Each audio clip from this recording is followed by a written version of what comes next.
வணக்கம் நண்பர்களே. UPSC prelims 2025 இன்னும் ஒரு 3 மாதங்களில் நடைபெற இருக்கு. இப்போ ஸ்டூடெண்ட்ஸ் பார்த்தீங்கன்னா மாடல் டெஸ்ட் சீரிஸ் எடுக்க ஆரம்பிச்சிருக்காங்க. வருடம் ப்ரிலிம்ஸ் எக்ஸாமினேஷனுக்கு அப்ராக்சிமேட்டாக ஒரு 4 மந்த்ஸ்க்கு முன்னாடி இந்த மாடல் டெஸ்ட் சீரீஸை நாம் எடுக்கணும். நானும் இதை எல்லா ஸ்டூடெண்ட்ஸ்க்கும் ப்ரிஸ்கிரைப் பண்ணுவேன். இந்த மாடல் டெஸ்ட் சீரீஸை எப்படி ஒரு ஸ்டூடெண்ட் ப்ராப்பராக எடுக்கணும், எந்த மாதிரியான மிஸ்டேக்ஸை செய்யக்கூடாது, இதை தான் நம்ம இந்த வீடியோவில் பார்க்க போகிறோம். சரி, முதல்ல இந்த மாடல் டெஸ்ட் இதை நம்ம எடுக்கிறதுக்கான நோக்கம் என்ன?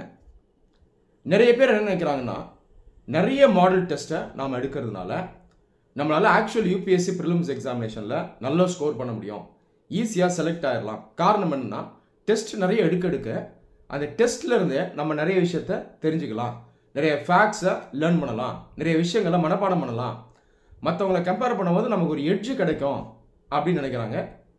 இது முற்றிலும் தவறான புரிதல். நீங்கள் டெஸ்ட்டில் இருந்து லேர்ன் பண்ணணும்னு நினைக்கக்கூடாது. இது பெரிய தவறு. நம்ம ப்ராப்பராக முதல்ல புக்ஸ் மாதிரியான ரிசோர்ஸ்ல இருந்து லேர்ன் பண்ணிடணும். லேர்னிங்கை முடிச்சிடணும், படிப்பு எடுத்துடணும், நாலேஜ் எடுத்துடணும்.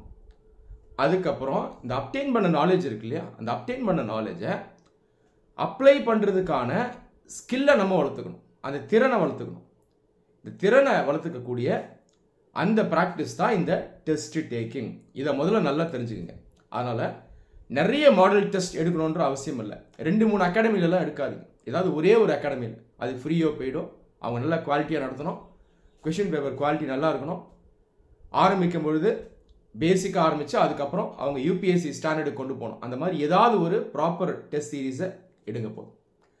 இதோடு சேர்ந்து நீங்கள் என்ன பண்ணணும்னா, இந்த லாஸ்ட் 4 மந்த்ஸ் இல்லை ப்ரீவியஸ் இயர் கொஷின்ஸை சால்வ் பண்ணிகிட்டே வரணும். ஜிஎஸ் பொறுத்த வரைக்கும் அப்ராக்சிமேட்டாக லாஸ்ட் 10 இயர்ஸ் பேப்பர்ஸை சால்வ் பண்ணலாம். சிசாட் பொறுத்த வரைக்கும் 2011 சால்வ் பண்ணிட்டு வரலாம். இதை கண்டிப்பாக பண்ணணும். Previous year question solving is very important.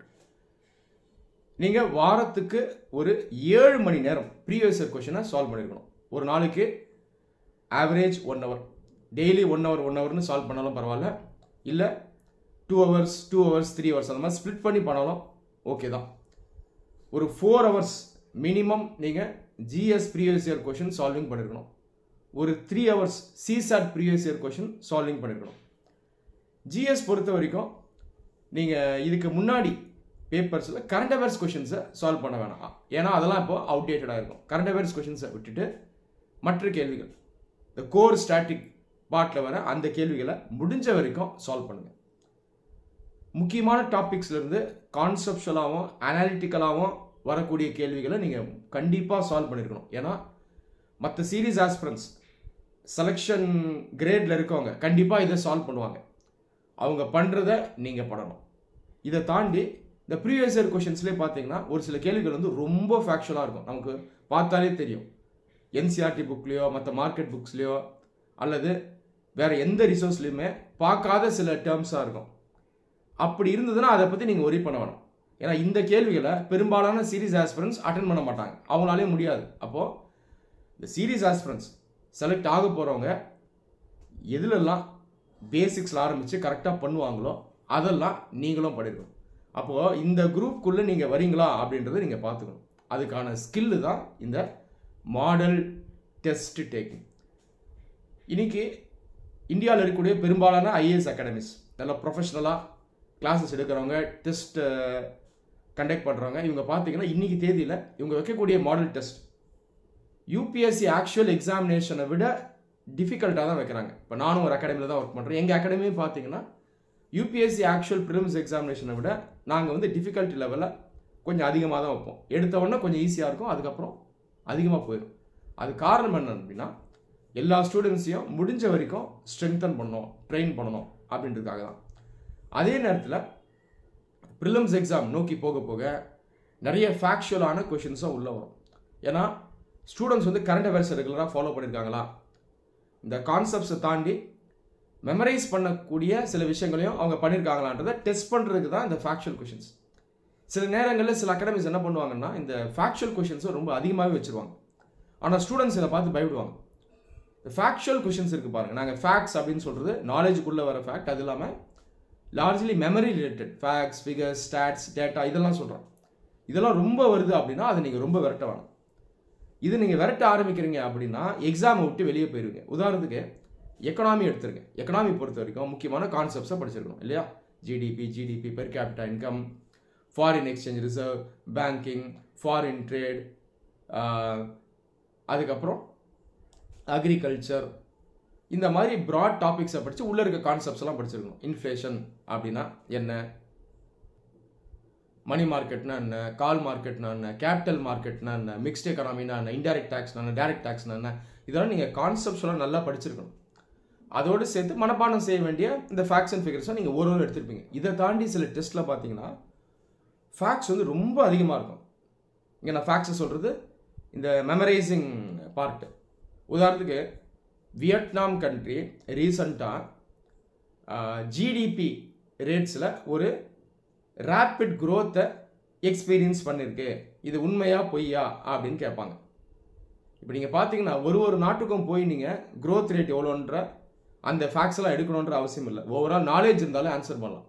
இப்போ வியட்நாம் பார்த்தீங்கன்னா டெவலப்பிங் கண்ட்ரி, அதே நேரத்தில் one of the fast growing economies. நீங்கள் பொதுவாகவே நீங்கள் கரண்ட் அஃபேர்ஸை ஃபாலோ பண்ணியிருந்தீங்கன்னா இதை நீங்கள் படிச்சிருப்பீங்க. கான்செப்ட்ஸுவல் நாலேஜ் வச்சு அதை ஆன்சர் பண்ணலாம். இந்த ஸ்டேட்மெண்ட் வந்து கரெக்டாக தான் இருக்கும். ஆனால் ஸ்டூடெண்ட்ஸ் என்ன பண்ணுவாங்கன்னா, இந்த மாதிரி ஒரு கண்ட்ரியை கேட்டாங்க, இப்போ நான் ஒரு கண்ட்ரிக்கும் போய் இந்த வருஷம் அதனுடைய க்ரோத் ரேட் என்னன்னு மனப்பாடம் பண்ணுறேன்னு இன்டர்நெட்குள்ளே போயிடுவாங்க. இந்த மாதிரி நிறையா சப்ஜெக்ட்ஸ்க்கு ஸ்டூடெண்ட்ஸ் பண்ணுறாங்க. இந்த மாதிரி செய்யும்போது நீங்கள் சப்ஜெக்ட் கோர்லேருந்து வெளியே போயிடுவீங்க. இந்த தவிர எப்பயுமே செஞ்சிடாதீங்க.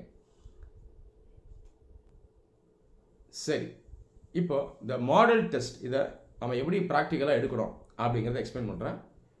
இந்த மெத்தடாலஜியை தான் நீங்கள் அப்படியே ஆக்சுவல் யூபிஎஸ்சி எக்ஸாமினேஷன் வரைக்கும் எடுத்துகிட்டு போனோம். இதே மெத்தடாலஜி தான் நீங்கள் ப்ரீவியஸ் இயர் கொஷின்ஸை சால்வ் பண்ணும்போது தான் யூஸ் பண்ணணும். சரி, இதுதான் மெத்தடாலஜி. முதல்ல நீங்கள் குவாலிட்டியில் ஃபோக்கஸ் பண்ணுங்கள். இந்த டெஸ்ட் டேக்கிங் ஸ்கில்லை வளர்த்துக்குங்க. குவான்டிட்டியை ஓர வைங்க.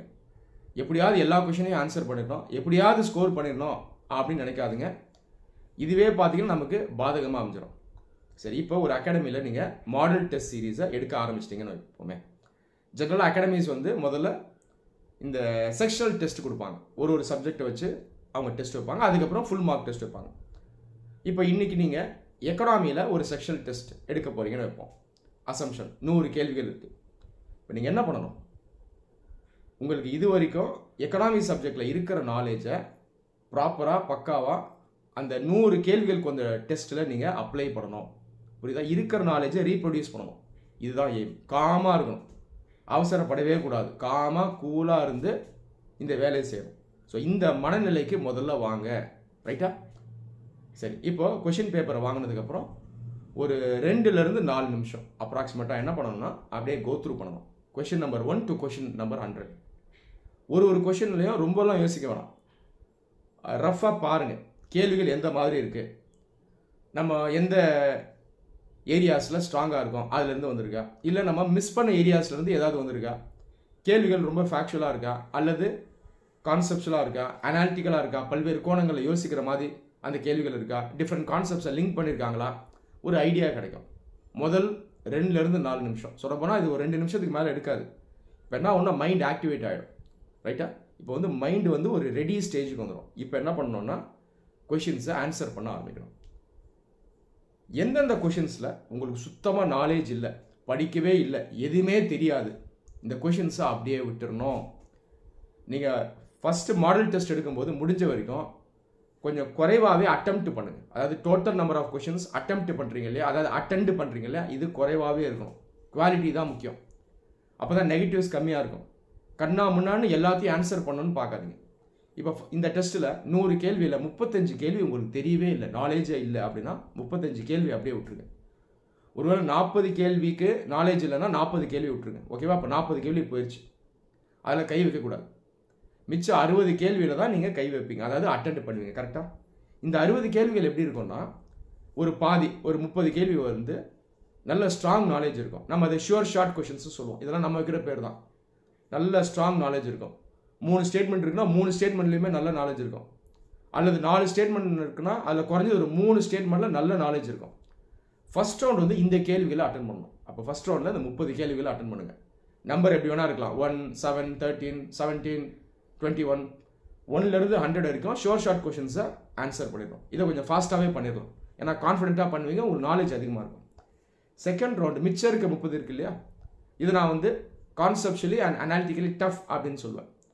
காரணம் என்னன்னா, இந்த 30ல் நாலேஜ் இருக்கும், ரொம்ப ஸ்ட்ராங்காக இருக்காது. அது இல்லாமல் இந்த கேள்விகள் டைரெக்டாக இருக்காது, கொஞ்சம் யோசிச்சு தான் ஆன்சர் பண்ணுற மாதிரி வச்சுருப்பாங்க, அனாலிட்டிக்கலாக இருக்கும். இதை செகண்ட் ரவுண்டில் ஆன்சர் பண்ணணும். இது கொஞ்சம் நேரம் எடுக்கும்.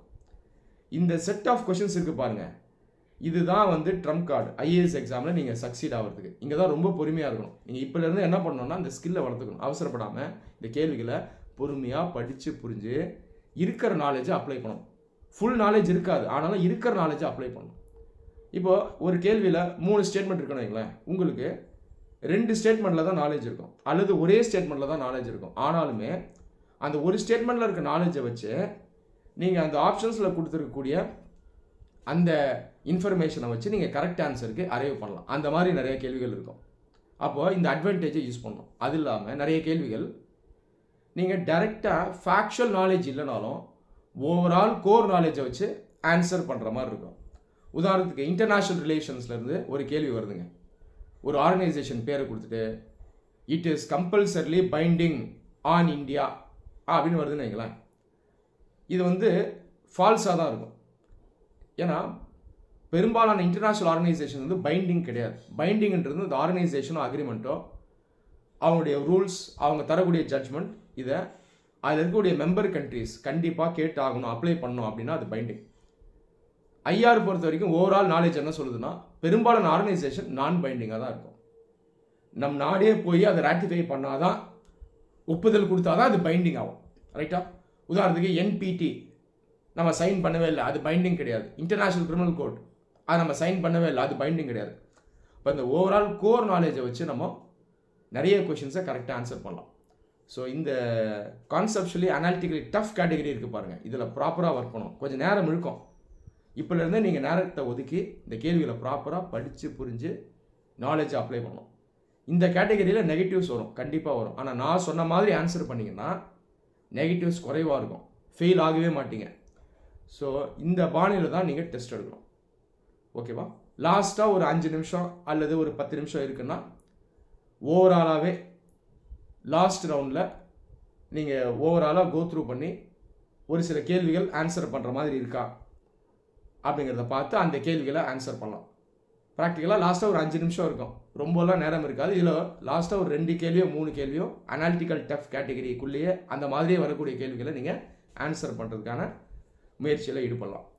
இந்த மாதிரி தான் டெஸ்ட் எடுக்கணும். மாடல் டெஸ்ட் எடுக்கும்போது முதல் ஒரு மாதம் ஸ்கோர் கம்மியாகவே வரட்டும், அப்படி தான் வரும். அவசரப்படாதீங்க, பயப்படாதீங்க.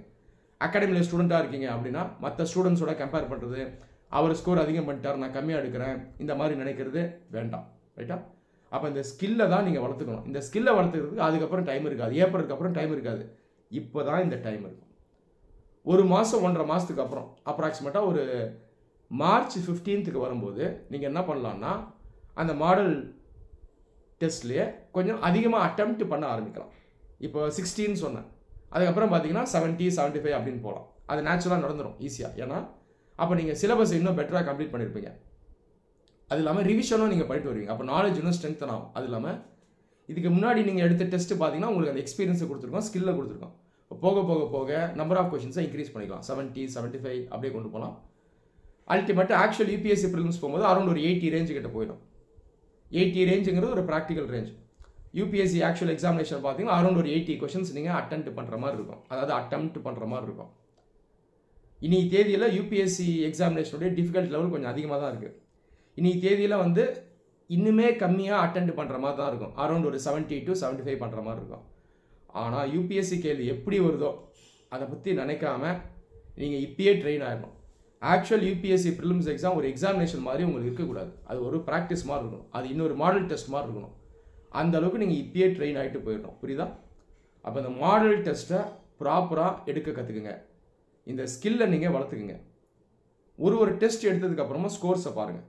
முதல்ல ஸ்கோர் கம்மியாக தான் இருக்கும், ஒரு 55, 60 இருந்தாலே போதும். நான் சொன்ன மாதிரி எடுக்க இதிலே ஸ்கோர் அதிகமாகிடும். எடுத்த உடனே நெகட்டிவ் கம்மியாக இருக்கணும். இந்த குவாலிட்டியை அஷ்யூர் பண்ணிவிட்டு அதுக்கப்புறம் நீங்கள் குவாலிட்டிக்கு போயிடலாம். ஃபஸ்ட்டு குவாலிட்டி, அப்புறம் குவாலிட்டி. ஆனாலும் இந்த டெஸ்ட் எடுத்ததுக்கப்புறம் நீங்கள் டயக்னோசிஸ் பண்ணணும். உங்கள் பெர்ஃபார்மன்ஸை நீங்களே அப்ரைசல் பண்ணணும். 3 கோணங்களில் பண்ணணும். 3 டைமென்ஷன்ஸில் பண்ணணும். ஃபர்ஸ்ட் டைமென்ஷன் வந்து தெரியாத அந்த கொஷின்ஸ் இருந்துச்சு பாருங்கள், நாலேஜே இருக்காது. அப்போ நம்ம என்ன புரிஞ்சுக்கணும்னா இந்த டாபிக்ஸை நம்ம படிக்கல, அப்போ இனிமேல் நாம் இந்த டாபிக்ஸை படிக்கணும் அப்படின்றத ஐடென்டிஃபை பண்ணி ஃபர்தராக அந்த டாபிக்ஸை முடிஞ்ச வரைக்கும் முடிக்க ட்ரை பண்ணுங்கள். செகண்ட் டைமென்ஷன் வந்து பார்த்தீங்கன்னா ஒரு சில கேள்விகள் படித்த மாதிரி இருக்கும், அந்த அளவுக்கு கரெக்டாக ரீகால் பண்ணி அந்த கான்செப்ட்ஸை மறுபடியும் மைண்டில் கொண்டு வந்து அனலைஸ் பண்ணி ஆன்சர் பண்ண முடியாமல் இருந்திருக்கும். இங்கே நீங்கள் பண்ணியிருக்கக்கூடிய மிஸ்டேக் என்னென்னா ரிவிஷன் பண்ணியிருக்க மாட்டீங்க. ஸோ இந்த டாபிக்ஸில் வந்து நீங்கள் ரிவிஷனில் ஃபோக்கஸ் பண்ணணும். ஒரு சில கேள்விகள் எப்படி இருக்குன்னா, நீங்கள் நல்லா தான் படிச்சிருப்பீங்க, நாலேஜ் இருக்கும், ஆனால் அப்ளிகேஷனில் நீங்கள் மிஸ் பண்ணியிருப்பீங்க. அப்ளிகேஷன்றது ப்ராக்டிக்கலாக அந்த கேள்வியை படித்து புரிஞ்சு நாலேஜ் அப்ளை பண்ணுறீங்கல்ல, அதில் மிஸ் ஆகிருக்கும், கவனம் செதறி இருக்கும், கேள்வியை கரெக்டாக அண்டர்ஸ்டாண்ட் பண்ணியிருக்க மாட்டீங்க, வேர்ட்ஸை மாற்றி அண்டர்ஸ்டாண்ட் பண்ணியிருப்பீங்க, ஒரு சில வேர்ட்ஸை மிஸ் பண்ணியிருப்பீங்க, அந்த கேள்வியுடைய கண்டெக்ஸ்டே கொஞ்சம் மிஸ் பண்ணியிருப்பீங்க. ஸோ அப்ளிகேஷனில் பார்த்தீங்கன்னா நிறைய ஸ்டூடெண்ட்ஸ் மிஸ் பண்ணுவாங்க. இதில் ஒர்க் பண்ணணும். உதாரணத்துக்கு ஜியாகிரஃபியில் ஒரு கேள்வியில் இந்தியன் டைபோல் மூமெண்ட்னு வருதுன்னு வைக்கலாம், அந்த கான்செப்ட். அதில் வந்து இந்தியன் ஓஷன் தான் அதில் ரிலேட்டட்.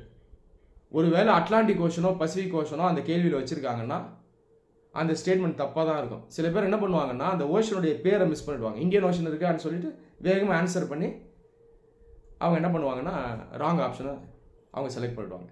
இந்த தப்பு பண்ணக்கூடாது. அதனால் கேள்வியை பொறுமையாக படிக்கணும், அண்டர்ஸ்டாண்ட் பண்ணணும். இந்த ப்ராசஸ் அப்படியே ஆக்சுவல் யூபிஎஸ்சி ப்ரிலிம்ஸ் எக்ஸாமுக்கு நீங்கள் எடுத்துகிட்டு போயிடணும். நான் சொன்னது போல் இந்த ப்ராசஸ் வந்து ஸ்மூத்தாக இருக்கணும், பயம் இருக்கக்கூடாது. எந்த ஒரு வேலையும் நீங்கள் வந்து ஒரு நீஜர்க் ரியாக்ஷனாக செஞ்சிடாதீங்க, அவசரப்பட்டு செய்யக்கூடாது. இந்த வீடியோ உங்கள் எல்லாருக்கும் யூஸ்ஃபுல்லாக இருந்திருக்கும் நம்புகிறேன். நன்றி.